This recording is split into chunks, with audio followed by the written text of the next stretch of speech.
bên này đọc kia luôn một hai này đọc kia còn ra cái nạp chuột một nhưng mà recommend này đọc cái dùng su cái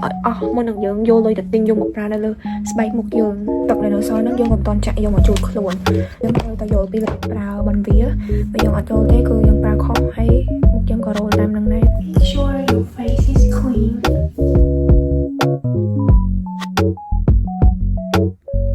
Nhung canting with all YouTube UI and here I am Nhung come back to Nhung with all night quarantine và Nhung đây là những cái Nhung có công trợ liệu Nhung ra cleansing balm to remove my makeup I know you made makeup photo shoot muối already and now I'm gonna remove my makeup để đọc kia tao make some ad cái này phải để ở sẽ rồi cái này nó bên đọc kia some ad sẽ cứ bộ bạn hay ai có tích mascara nó ai đừng trôi từ không phải chẳng đẹp chẳng sầm khán cái này trong nó có rồi ta bây giờ đây hero man ta dương mẹ ta có color tầm một tên một viên cái này như cái máy cắt môn này cái này như cái dương tới bây giờ lại rồi phải dùng đường brow video ngay rồi chúng tới thì ông bây giờ vì ai đang có câu tới chia cho người em xem hay vì ai đang bộ cô tụt nó không phải dùng nó bàn như thấy sao brow việc được tập liền play cái tập liền bật play còn tập liền bật play ai ông thôi đâu bảo cleansing nó hơi dùng những foam hơi dùng chu cleansing water mà toàn tiết nó cái này rồi play nó make sure your face is clean and use this foam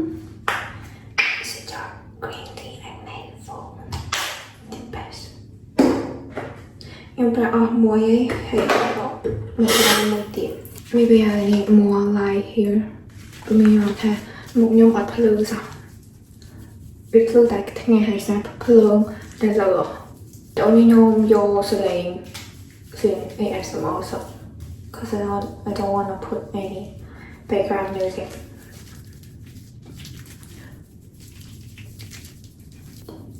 oh my god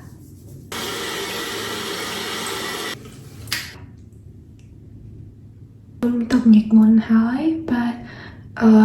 bên ngay đó khi ta xem nó cũng bật ra một lời xa ấy nhưng mình muốn tiết tụt ấy mình muốn làm muốn thùng ở nhà khi công nghệ con anh cái nhạc áo ấy tới cái chặt bật chặt chia I'm gonna brush my teeth hai bên này đọc khi luôn một hai là đọc khi cùng ra cái nạp chuột một nhưng mà recommend này đọc khi để xa to dùng bao khi dùng tôi giờ đang thay dùng sòng ad đi xa còn hai việc ai đồng nghiệp thuộc hay một chương project cắm lần rô chị đào chứng bao bộ bộ cái đại chuột what này là khi con hai bây lõ vì ở miền khăn ở miền ai để thôi dùng rô một cái này đây ad chuột what để chẳng tới ra hãy bỏ chó rồi hãy bỏ chó vì ở thôi một chương lần rô để dùng thôi ca sòng ad tập project tới đấy một chương cứ rồi mình học cái bao chịu hết cái say nhá vì ai nồng miên mê rồi cái tàu nó cái say nó trong vì ai thôi một game rồi sao tao cái say nó bị kia hay đi đôi cho tiền tao nồng cái lại game nó bị kia nào kia sao bảo cái sao ấy tao để sao tao dùng game vì cái là việc bài nào này hay nhọc khi là cái sao đang muốn gameนี้và có chiều màu bì ở cái lại game này trong chạy là đồ của mình được họ bảo về chân tới trong mặt tên này là khi pra sẽ lấy chụp chuyện nhé đặt cho mình năng cleansing water nóยังเอามาจูดร้องเพลงยังมาตังดินำไปเอาไปประกาศหาวิสแอดรวยยังแตะร้องเพลงหรือก็ยังแตะตะบอกเพลงไทยไม่trong vì ai nâng thua ai chuaหรือก็การเรียนบทนั่งvì nó chọn năngก็เรียนเพลงยังnâng trong vì ai nângบทnào aiเรียนไอ้ไทม์เดียดcho nghe cái tất cả some ad rồi sẽ nóเพลงยังnâng anh ai tê tụi bay chơi dùng bật rồi ngay còn nào rồi nhung thọt rồi ngay ngày đó khi trong buổi dùng ở trong áo tê vì ai nhung coi tôi chỉ bài nhà xem trong những bậc ca môn chị bà coi nhận nhung lưu dùng hai nhung pra cleansing balm hay nhung pra foam để bàn tay mưa nhưng mà chơi bẹ lên mà đây sẽ tập này nhưng mà đã chỉ mưa lên nó bẹ tơ là cam này hay hồ tập này ọt bạt móng to tập đỏ chân hay những thứ cái có ọt cao đây ọt focus trong tơ cứ nhung ọt chơi bẹ lên này chân bắt đầu bây giờ liền một sàn ấy sàn hơi nhưng chuột một cho môi cái chuột ngọt hay nhung pra cho môi nâng thôn pad làm mấy chút một mặt tòng tiền ខ្ញុំប្រើជាមួយនឹង Medicube Vita C Pad Vitamin C Pad ហើយ skin care មួយគឺយើងត្រូវតែយល់ពីវិធីប្រើបន្វាបើយើងអត់យល់ទេគឺយើងប្រើខុសហើយមុខយើងក៏រោលតាមនឹងដែរដូចពពួក toner pad ចឹងណាវាមានខាងគ្រើមវាមានខាងអត់គ្រើមចឹងខាងអត់គ្រើមហ្នឹងគឺយើងយកទៅជូតកន្លែងណាដែលវា sensitive ដូចជាតំបន់កន្លែងក្រោមភ្នែកយើងអីចឹងណាប៉ុន្តែភាគច្រើនគឺគេអត់ recommend ឲ្យជូតក្រោមភ្នែកបើសម្រាប់អ្នកដែលគាត់ sensitive ខ្លាំងហ្មងចឹងគឺយើងជូតទៅកន្លែងរោលកន្លែងអីហ្នឹងទៅហើយកន្លែងអត់គ្រើមណាយើងជូតបន្តទៀតមក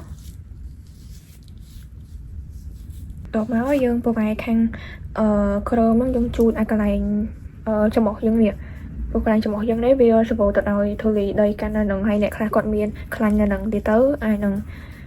ជូតដើម្បីឲ្យវាជ្រះខ្លាញ់ជាអីហ្នឹងដែរហើយកុំឲ្យកើតអាមុនខ្សាច់ទូចៗនៅចំអុះហ្នឹង yes ហើយ tip មួយទៀតអ្នកគ្នាជូតមុខអ្នកគ្នាប៉ុណ្ណឹងហើយអ្នកគ្នាកុំតបចោលដោយសារតទឹកនៅក្នុងស្លៃយើងនឹងអត់ទាន់អស់ទេអញ្ចឹងយើងយកកន្លែងគ្រើមខ្លាំងហ្នឹងយកមកជូតកញ្ញដៃបានយើងហ្នឹងមកដើម្បីឲ្យចំណេញ yes ត្រូវតែរៀនប្រើរបស់ឲ្យអស់ទឹកលុយតាមចាស់គាត់និយាយអញ្ចឹងណាต้องបន្តពីជូតហើយគឺស្លៃយើងគឺខ្មៅខ្លាំងមែនតើចាហើយយើងបោះចាប់ដោយសារតវាអស់ជាតិសំណើមអី and then យើងអត់ត skin care ភ្លាមទេខ្ញុំជូតនឹងហើយខ្ញុំប្រើជាមួយនឹងGold Collagen Eye Patch ខ្ញុំបិទម៉ាស់សិនប្រើជាមួយនឹង Eye Patch ដើម្បីខួរ dark circle ខ្ញុំថតនេះអត់បានប្រើម៉ៃដឹងថាវាលឺសលេងល្អគ្រប់គ្រាន់សម្រាប់អ្នកនរគ្នាអត់ទេបន្ទាប់មកខ្ញុំប្រើជាមួយនឹង sheet mask មកតង់ទៀត sheet mask អ្នកនរគ្នាប្រើ mask អីក៏បានដែរឲ្យទៅត្រូវជាមួយនឹងប្រភេទស្បែកមុខអ្នកនរគ្នាជាប្រភេទ mask អង្គmask ធម្មជាតិ mask អីក៏បានដែរប៉ុន្តែបើសិនជាប្រើពពួក mask ធម្មជាតិហ្នឹងយើងប្រើយូរម្ដងហើយក៏អ្នកនរគ្នាត្រូវមានជាប្រភេទ sheet mask សម្រាប់ everyday use ហ្មងណាប្រភេទ sheet mask ដែលគេដាក់ប្រអប់សម្រាប់មួយខែហ្នឹងមានច្រើន brand ច្រើន mask ហ្មងអញ្ចឹងអ្នកនរគ្នាប្រើ brand អីត្រូវអ្នកនរគ្នាប្រើ brand ហ្នឹងទៅអញ្ចឹងមុនដំបូងយើងជូតទឹក essence ហ្នឹងឲ្យពេញមុខសិនមក and then ចាំយើងបកវាបិទហើ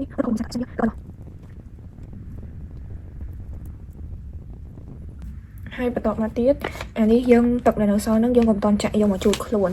ដោយសារតវាជាប្រភេទ essence ដែលវាដាក់មកតម្រូវនឹងម៉ាស់ហ្នឹងអញ្ចឹងយើងច្បាច់វាឲ្យអស់សិនមកយើងច្បាច់ដាក់ដៃអញ្ចឹងណាយើងកុំតន់យកទៅជូតខ្លួនយើងដាក់វានៅលើម៉ាស់ហ្នឹងមកតង់ទៀតដើម្បីឲ្យវាមានជាតិសំណើមនៅលើម៉ាស់ហ្នឹងឲ្យយូរហើយក្នុង5-10នាទីហ្នឹងគឺស្បែកមុខយើងទទួលសំណើមពីទឹក essence ហ្នឹងហើយជាមួយនឹងម៉ាស់ហ្នឹងខាំនៅលើស្បែកយើងបានយូរហើយវាជ្រាបចូលទៅក្នុងស្បែកយើងល្អអ្នកនរគ្នាព្រមថាវាមានសំណើមខ្លាំងហ្មងហើយទុកបីជាអ្នកនរគ្នាបិទ5-10នាទីហើយក៏ម៉ាស់ហ្នឹងអត់ទាន់ស្ងួតអស់ដែរហើយបន្ទាប់មកគឺយើងទុក5-10នាទីដើម្បីកុំឲ្យខាតពេលដែលយើងបិទម៉ាស់ចឹងគឺយើងត្រូវយកពេលហ្នឹងយកទៅធ្វើអីផ្សេងៗដែលមានប្រយោជន៍ This is the book ofខែទី5សភៅទី5នេះគឺមានឈ្មោះថា The War of Art ភាពរុញរាឈ្នះភាពរុញរាធ្វើការងារសំខាន់ខ្ញុំគិតថា mindset គឺជារឿងមួយដែលសំខាន់ខ្លាំងបំផុតនៅពេលដែលអ្នកនរគ្នា grow mindset អ្នកនរគ្នាហើយ mindset អ្នកនរគ្នាល្អចឹងការរស់នៅរបស់អ្នកនរគ្នាក៏ល្អដែរដោយសារតែយើងមាន mindset មួយដែលល្អហើយយើងគ្រប់គ្រងពេលវេលារបស់យើងបានគ្រប់គ្រងការគិតរបស់យើងបានចឹងខ្ញុំគិតថាវាគឺជារឿងមួយដែលល្អខ្លាំងមែនទែន so I decided to read this book first instead of another book ខ្ញុំបានសភៅច្រើនមែនទែនបានមកពីខាងបង My Bookshop គាត់សើខ្ញុំច្រើនខ្លាំងមែនទែនពេលចឹងទៅខ្ញុំអត់ដឹងថាគួរតែអានសភៅមួយណា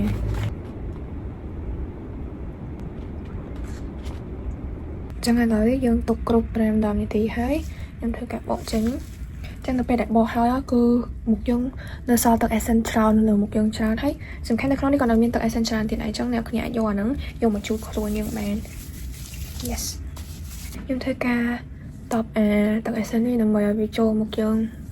ឲ្យសព្វធ្វើការតប ឬក៏យើងអាចធ្វើការម៉ាស្សាទៅលើមុខយើងថែមទៀតបានដែរណាខ្ញុំស្រឡាញ់មុខខ្ញុំខ្លាំងមែនតើនៅពេលដែលខ្ញុំញឹកមុនហើយអ្នកនរឃើញខាងនេះវាមានមុនទូចឹងទៅញ៉ៃទៅគឺឆាប់បាត់ស្នាមផងហ្មងវានៅសល់តិចខ្លាំងបំផុតហើយបើខាងនេះវិញខ្ញុំមានមុនធំនឹង3ហើយខ្ញុំអត់ហ៊ានញឹកខ្លួនឯងទេចង់ខ្ញុំទៅឲ្យគេញឹកឲ្យដូច្នេះហើយទៅវាឆាប់បាត់ហើយគេញឹកអស់រហូតដល់ពេលអញ្ចឹងតែ2ថ្ងៃគឺមុនខ្ញុំបាត់អស់ហ្មងវានៅសល់តែស្នាមទេណានេះក្បាលវាក៏មកអីហ្នឹងគឺបាត់អញ្ចឹងទៅគឺវានៅសល់តែស្នាមអញ្ចឹងខ្ញុំគិតថាប្រហែលជាអាចនឹង2ទៅ3ថ្ងៃទៀតវាអាចនឹងបាត់ស្នាមនឹងកាន់តែបាត់ទៅហើយយើង skin care បន្ថែមទៅគឺវានឹងជួយឲ្យស្នាមនឹងកាន់តែបាត់ទៅហើយចាំបន្ទាប់ពីមុខខ្ញុំស្ងួតហើយគឺខ្ញុំប្រើជាមួយនឹង Bright Plus Bond Clearing ខ្ញុំផ្អាកប្រើវាមួយរយៈធំហើយឥឡូវហ្នឹងគឺខ្ញុំយក tester ដែលខ្ញុំមានហ្នឹងយកមកប្រើវិញដោយសារតែខ្ញុំខ្ជិលទុកវាចោលហើយជាមួយខ្ញុំប្រើអស់ tester ហ្នឹងខ្ញុំបែកទៅប្រើដបធំវិញប្រភេទស្បែកមុខយើងក៏វាត្រូវការទៅតាមបញ្ហាដែលយើងកំពុងតែមានដែរដូចខ្ញុំទៅតែញឹកមុនហើយអញ្ចឹងទៅខ្ញុំប្រើជាមួយនឹងសេរ៉ូមដែលជួយបំបត្តិស្នាមអីចឹងទៅឬក៏នៅពេលដែលយើងបាត់មុនបាត់ស្នាមហើយយើងប្រើជាមួយនឹងសេរ៉ូមដែលរបៀបជាជំនួយឲ្យវាសអ្នកនរគ្នាវា brightening អីចឹងទៅអញ្ចឹងវា depend ទៅលើស្បែកមុខយើងទៅលើបញ្ហានៅលើស្បែកមុខយើងដែលយើងកំពុងតែមានអញ្ចឹងអ្នកខ្ញុំគាត់ថាខ្ញុំប្រើហ្នឹងខ្ញុំប្រើត្រូវរហូតមែនអត់ត្រូវរហូតទេវាទៅតាមពេលវេលាជាក់ស្ដែងដូចមុខអ្នកគ្នាកំពុងតែរោអ្នកគ្នាទៅប្រើ skin care អ្នកគ្នាកំពុងតែមានឥឡូវអត់ត្រូវទេព្រោះ skin care អ្នកគ្នាកំពុងតែមានឥឡូវពេលខ្លះវាអាចនឹងជួយទៅលើការ brightening ឬក៏ជួយទៅលើការ moisturizing ឬក៏ជួយទៅលើការបំបត្តិស្នាមបំបត្តិមុនជួយទៅលើការរោអីជាដើមឧទាហរណ៍ថាបើអ្នកគ្នាប្រើនៅពេលអ្នកគ្នាអត់មានមុនណាអ្នកគ្នាប្រើជាមួយនឹងប្រភេទដែលមានវីតាមីន C ច្រើនពេលអ្នកគ្នាមានមុនអត់អីណាប៉ុន្តែនៅពេលអ្នកគ្នាចាប់ផ្ដើមរោលភ្លាមអ្នកគ្នាដាក់វីតាមីន C ទៅថែមគឺមុខយើងគឺកាន់តរោលហ្មងអញ្ចឹងខ្ញុំនិយាយទៀតតើតទៅនឹង skin care អ្នកគ្នាកុំប្រើតាមខ្ញុំទាំងអស់អ្នកគ្នាឃើញខ្ញុំប្រើណាអញ្ចឹងអ្នកគ្នាអាចសាកប្រើបានហើយព្យាយាមសិក្សាពីវាសិនថាវាប្រើទៅលើប្រភេទស្បែកមុខម៉េចវាប្រើទៅត្រូវនឹងបញ្ហាដែលយើងកំពុងតែមានអត់ដូចអ្នកគ្នាចង់ប្រើម៉ាស់ចង់ប្រើអីអ្នកគ្នាអត់អីទេប្រភេទម៉ាស់អ្នកគ្នាអាចប្រើបានដោយសារតែវាជួយមុខយើងផ្ដល់សំណើមអីប៉ុន្តែយើងមើលដែររូបម៉ាស់វាមានទៅតាមប្រភេទស្បែកដូចគ្នាពេលខ្លះវាមានទៅតាមប្រភេទស្បែកមុនប្រភេទស្បែករោឬក៏កទួលលំអិតផ្សេងៗដូចគ្នាហើយអ្នកដែលគាត់មានខ្មោចឬក៏មានរំធំគេឬក៏មិនឲ្យប្រើ claim ឬក៏អីទៅតាមនឹងទៀតចឹងអ្នកគ្នាអាចសិក្សាទៅតាមប្រភេទស្បែកមុខខ្លួនឯងហើយនឹងផលិតផលអ្នកគ្នារើសយកទៅប្រើនៅលើមុខអ្នកគ្នាផ្ទាល់ហ្នឹងចឹងដូចខ្ញុំបាត់ស្នាមខ្លះហើយវានៅសល់តិចចឹងទៅគឺខ្ញុំ start មកប្រើនៅ daily routine របស់ខ្ញុំវិញជាមួយនឹងessence clearing ហើយនឹង serum Centella ខ្ញុំប្រើពណ៌សនេះវាជំនួយ brightening ប៉ុន្តែវាអត់សូវខ្លាំងណាស់ណាអ្នកគ្នាហើយជាមួយនឹង Medicube ដែល toner pad ហ្នឹងណាអ្នកគ្នាកុំប្រើតាមខ្ញុំណាព្រោះអី toner pad Medicube មិញហ្នឹងវាជាប្រភេទវាមានវីតាមីន C នៅក្នុងហ្នឹងអញ្ចឹងអ្នកដែលគាត់មានស្បែកមុខរោលឬក៏កំពុងឡើងមុនប្រើអត់ត្រូវទេអញ្ចឹងដូចខ្ញុំញឹកមុនហើយខ្ញុំអស់មុនហើយអីចឹងខ្ញុំប្រើវាដើម្បីឲ្យមុខខ្ញុំកាន់តែ brightening មកវិញអត់អីណាប៉ុន្តែបើសិនជាអ្នកគ្នាឃើញខ្ញុំប្រើឲ្យស្អាតអញ្ចឹងអ្នកគ្នាទៅទិញប្រើថែមឲ្យមុខអ្នកគ្នាកំពុងតែកាត់មុនអីចាដាក់ទៅគឺដឹងតែទៅហើយទៅខ្លាំងហ្មងយើងសួរគេឲ្យអស់មុននឹងយើងយកលុយទៅទិញយកមកប្រើនៅលើស្បែកមុខយើងនឹងគាត់ធ្វើការធម្មតាតែនៅក្នុងម៉ាស៊ីនត្រជាក់ឬក៏លក់នៅផ្ទះឬក៏គាត់មានអាជីវកម្មនៅផ្ទះគាត់នៅតែឡើងមុនចុះទៅរំខ្ញុំត្រូវថតរាល់ថ្ងៃខ្ញុំត្រូវ make up រាល់ថ្ងៃសក់ក្បាលខ្ញុំគឺត្រូវគៀបកប់រាល់ថ្ងៃអ្នកគ្នាគាត់មើលសម័យមើលថាវាត្រង់ត្រូលរួចអត់តែសុខភាពខ្ញុំតែកម្លាំងយើងថតរាល់ថ្ងៃយើងនៅតែបាក់យើងនៅតែអត់កម្លាំងចុះទៅរំនឹងស្បែកមុខស្បែកខ្លួនសក់ yes គឺវាត្រាត់ដូចតែគ្នានឹងតមកគឺខ្ញុំប្រើជាមួយនឹងប្រភេទ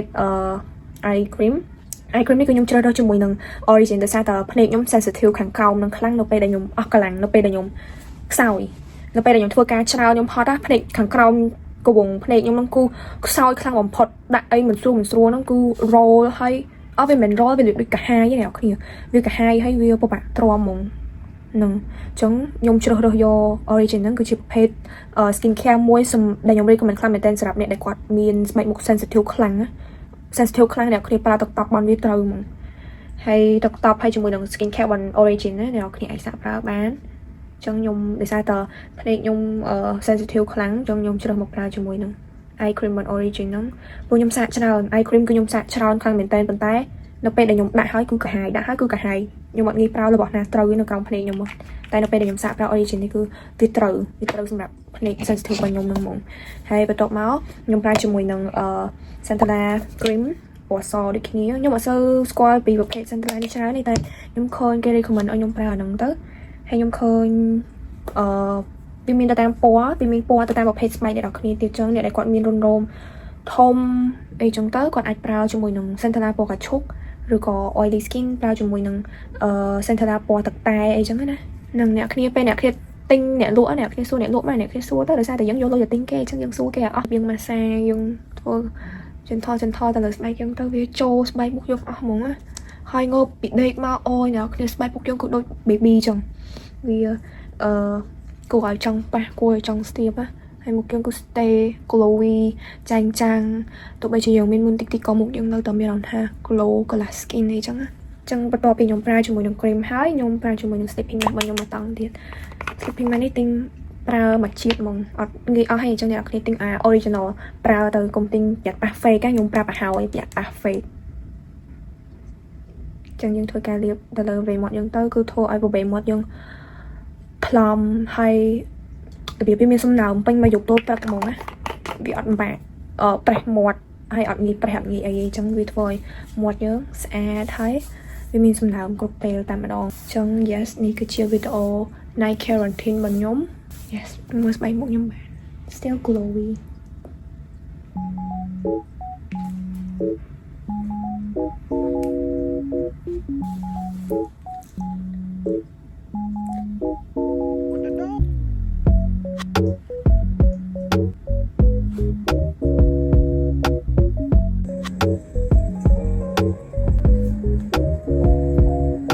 ចឹងនេះគឺជាមុខដែលខ្ញុំធ្វើការ skin care ហើយគឺមុខខ្ញុំស្អាត clear clean glow ចឹងអ្នកគ្នាអាចយកអីដែលខ្ញុំ recommend ហ្នឹងយកទៅសាកធ្វើការ test មើលទៅលើស្បែកមុខអ្នកគ្នាបានទៅមើល product អ្នកគ្នាប្រើបានហើយ yes អរគុណអ្នកគ្នាដែលមើលវីដេអូនេះដល់ចប់ហើយជួបគ្នានៅវីដេអូក្រោយឆាប់ៗនេះ bye bye